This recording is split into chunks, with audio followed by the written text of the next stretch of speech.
Assalamualaikum warahmatullahi wabarakatuh. Perkenalkan, nama saya Lanati dari dari kelas 1C. Saya akan mempresentasikan Konstitusi Nasionalisme Indonesia.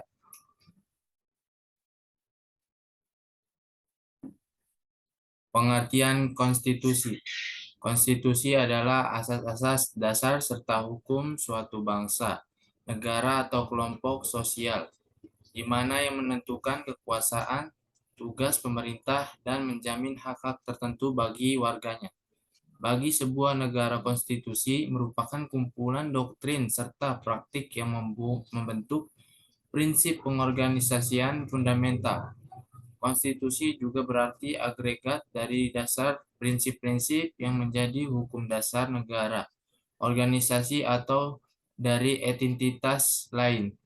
Umumnya akan menentukan bagaimana entitas tersebut akan diatur hukum. Tersebut sebenarnya tidak mengatur hal-hal yang terperinci, melainkan hanya menjelaskan prinsip-prinsip yang menjadi dasar bagi sejumlah peraturan lainnya.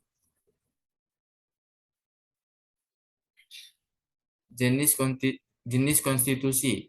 Konstitusi tertulis. Konstitusi tertulis adalah aturan-aturan pokok dasar negara, bangunan negara, dan tata negara.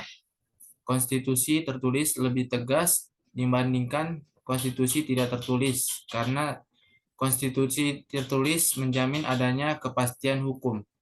Konstitusi tertulis dapat diidentifikasi dari ciri-cirinya. Ciri-ciri konstitusi tertulis adalah: 1. Memuat tentang organisasi negara. 2. Menjamin hak-hak asasi manusia. 3. Terdapat prosedur perubahan Undang-Undang Dasar. 4. Memuat larangan untuk mengubah sifat tertentu dari Undang-Undang Dasar.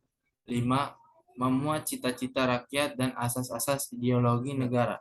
Konstitusi tertulis dicantumkan dalam dokumen tertulis. Perubahan atau amandemen dari konstitusi tertulis dilaksanakan melalui tahap-tahap yang ditentukan melalui kebijakan publik. Contoh, konstitusi tertulis di Indonesia adalah Undang-Undang Dasar atau Undang-Undang Dasar 1945. Fungsi konstitusi. 1. Alat pembatas kekuasaan. 2. Sumber hukum tertinggi suatu negara. 3. Aturan yang menandai berdirinya suatu negara secara de facto. 4. Membatasi kekuasaan organ atau lembaga dalam pemerintah sesuatu negara. 5. Pengatur hubungan kekuasaan antar lembaga negara. 6. Pengaturan hubungan kekuasaan antara lembaga negara dengan warga negara. 7. Sumber legitimasi terhadap kekuasaan negara ataupun kegiatan penyelenggaraan kekuasaan negara. 8. Penyaluran kewenangan dari sumber kekuasaan yang asli atau rakyat kepada perwakilan dalam negara jika menganut prinsip demokrasi tidak langsung. 9. Pelindung hak asasi manusia atau HAM. 10. Identitas nasional dan lambang suatu negara. Karakteristik konstitusi di Indonesia sebelum reformasi dan sesudah reformasi. Sebelum reformasi, Indonesia merdeka pada tanggal 17 Agustus 1945. Sistem pemerintahan yang digunakan usai kemerdekaan adalah sistem presidensial dan Presiden Indonesia pertama adalah Soekarno. Sedangkan wakil presidennya adalah Muhammad Hatta. Konstitusi yang digunakan adalah Undang-Undang Dasar 1945 atau Undang-Undang Dasar 1945 yang disahkan sebagai dasar negara pada 18 Agustus 1945. Setelah dicetuskannya Maklumat Wakil Presiden nomor 9 pada tanggal 16 November 1945, terjadi pembagian kekuasaan dalam dua badan. Kekuasaan legislatif dijalankan oleh Komite Nasional Indonesia Pusat atau biasa disingkat KNIP, Sementara kekuasaan lainnya masih tetap dipegang oleh Presiden.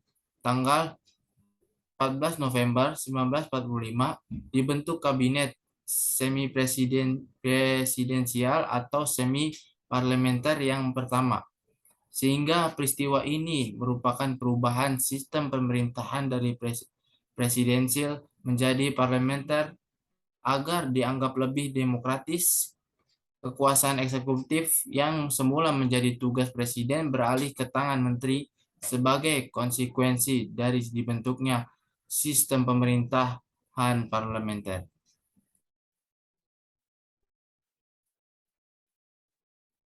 Sistem Pemerintahan Republik Indonesia Serikat atau RIS 1949 sampai 1950. Hasil dari konferensi meja bundar atau KMB antara Indonesia dan delegasi Belanda menghasilkan keputusan terbentuknya negara Federal Republik Indonesia Serikat atau RIS terhitung sejak 2002 tanggal 27 Desember 1949. Negara Indonesia menjadi negara bagian dari Republik Indonesia Serikat. Negara bagian lain misalnya adalah negara Indonesia Timur, negara Jawa Timur, negara Pasundan, negara Madura, dan negara Sumatera Timur. Bentuk pemerintahan Indonesia menjadi negara serikat atau federal, sedangkan sistem pemerintahan yang digunakan adalah sistem pemerintahan parlementer. Perubahan ini dituangkan dalam Konstitusi Republik Indonesia Serikat atau Konstitusi RIS. Namun, karena sistem yang diterapkan tidak secara keseluruhan atau bersifat semu, maka sistem pemerintahan pada saat itu disebut dengan kuasi parlementer berdasarkan konstitusi RIS yang menganut sistem pemerintahan parlementer. Ini badan legislatif RIS dibagi menjadi dua, yaitu Senat dan Dewan Perwakilan Rakyat. RIS akhirnya bubar pada tanggal 15 Agustus 1950.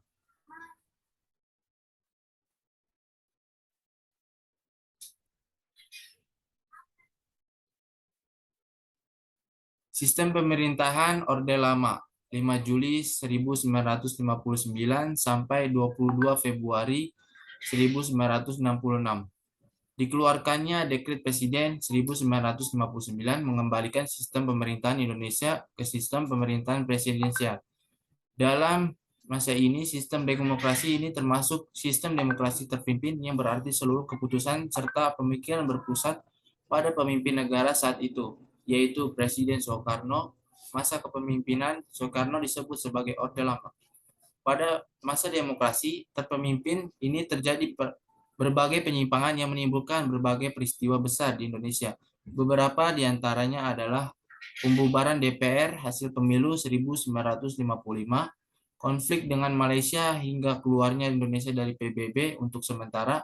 Puncaknya terjadi konflik dan perselisihan antara militer dan Partai Komunis Indonesia atau PKI hingga memicu peristiwa G30 SPKI pada tanggal 30 September 1965. Sistem pemerintahan Orde Baru 1966 sampai 1998. Terjadinya peristiwa G30 SPKI pun menjadi pemicu mundurnya Soekarno dari posisi presiden sekaligus berakhirnya era pemerintahan Orde Lama. Sebagai gantinya diangkatlah Soeharto menjadi sebagai presiden sekaligus menjadi penanda dimulainya pemerintahan Orde Baru. Sistem pemerintahan yang digunakan di masa Orde Baru adalah presidensial. Dalam masa Orde Baru, ekonomi Indonesia berkembang pesat, meskipun hal ini terjadi bersamaan dengan praktik korupsi yang merajalela. Masa Orde Baru akhirnya berakhir di tahun 1998, usai Soeharto mundur akibat desakan mahasiswa dan warga. Hal ini juga dipicu krisis ekonomi kerusuhan yang banyak terjadi.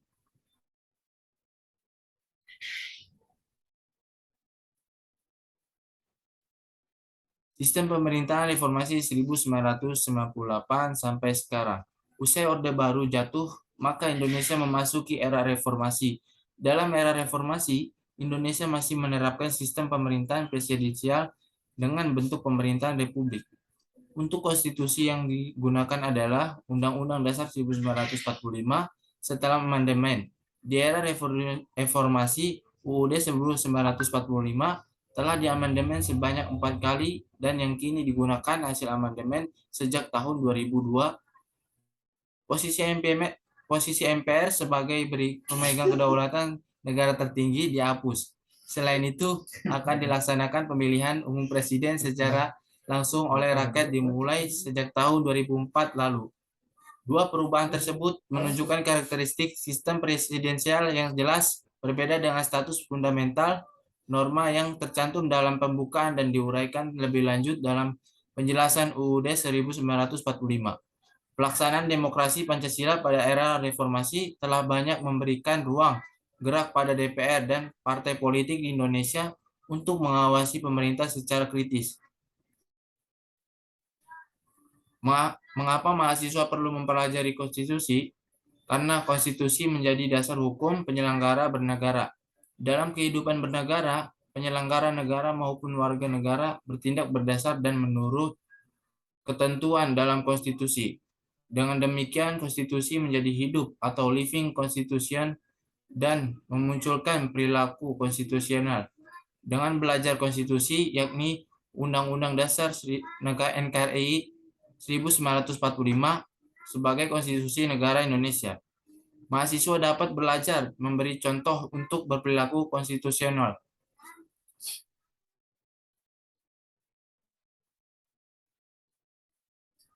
Sekian dari saya. Terima kasih. Wassalamualaikum warahmatullahi wabarakatuh.